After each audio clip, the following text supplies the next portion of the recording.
Yay! I just pulled my credit score on a website and it said I'm a 700. But is that accurate? Let's talk about it.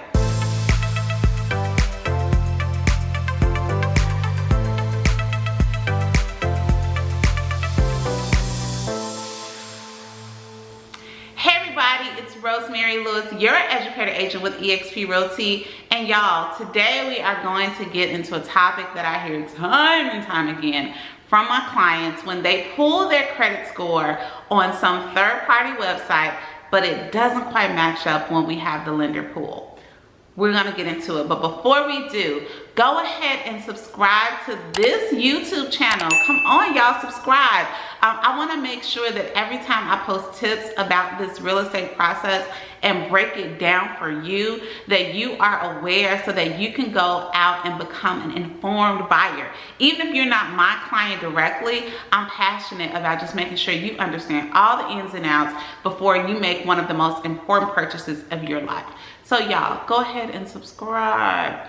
And while we're at it, follow me on social. Let's connect there. On Instagram, I am Rosemary the Realtor. And on Facebook, if you type my name, Rosemary Lewis, L-E-W-I-S, you'll be able to connect with me there. So y'all, I often get, this even happened in my own situation, where you go to these third-party websites, or your credit card will send you, now a lot of credit cards, they're doing what they call credit monitoring and just kind of keeping you abreast of what your scores are, which is great. It's great to have that information, and it's great to have those tools to help you see where you kind of are. But do not be alarmed if the pool that we have from a lender is different, or the score that a lender pulls differs from the scores that you see when you're looking on those third-party websites. The easy way to explain it is that each entity, whatever you're trying to do, whether it be buy a house or buy a car or just get a consumer credit report, which is one of the reports that we see online, each of those have a different scoring model, right?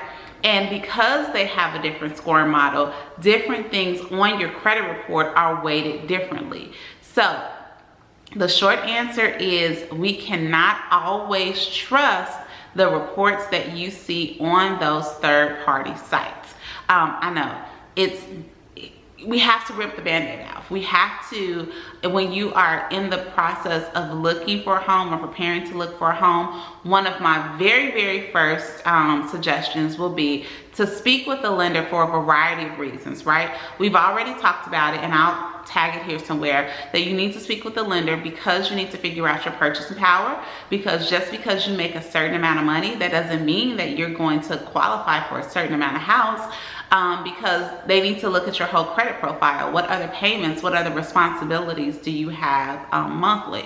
Also, we need to figure out exactly if what you qualify for is exactly what you want to spend, because you may qualify for a higher monthly payment than you're ready for. But one of the biggies is because there are often discrepancies in that credit score that you pull on a third-party website.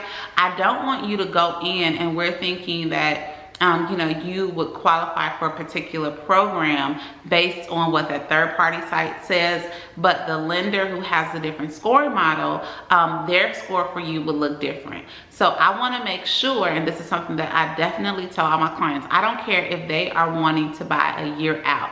Our first step is always for me to get them with the lender, because in a lot of cases, not all cases, but in a lot of cases, first of all, I want you to be educated and really know where you are, but we might have to do a little tweaks in order to get you in the program that you desire to be in terms of your loan program. And if we're thinking that credit123.com has you at a 700 and your lease is up in 30 days and we pull you and it's not a 700, 9 times out of 10 we can still get you closed because the minimum credit score is a 580 in most cases.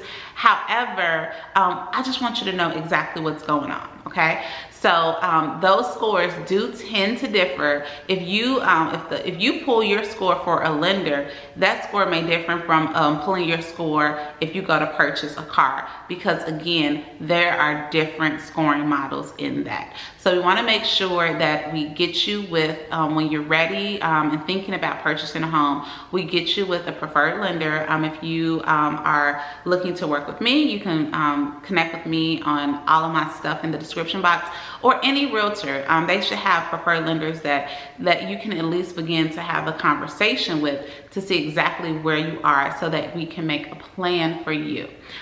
If you just want to monitor your score, my FICO is probably one of the better sites to use in order to monitor your score, and they are as close to accurate normally as I've seen, as compared to the actual lender pool, but it's not even always 100% then. So I hope this was helpful. Leave a comment. Tell me, what are your credit questions or your lending questions, and if I don't have the answer, I will definitely work to get it. And I just want to connect with you. I want to know exactly how I can help you all get to the next level, get out of the rat race of renting, and just begin to build equity and legacy for your family. All right, y'all. My website is up. I'm so excited to share that with you. www.rosemarylewis.com. Y'all go on there and connect with me. If you want to buy a house in the Dallas-Fort Worth area, if you want to sell a house in the area, hey, even if you want to become a real estate agent and you want to talk about coaching and mentoring with me, and just how that will look on a larger scale, if you're anywhere in the country, connect with me via my website. Y'all have a good day.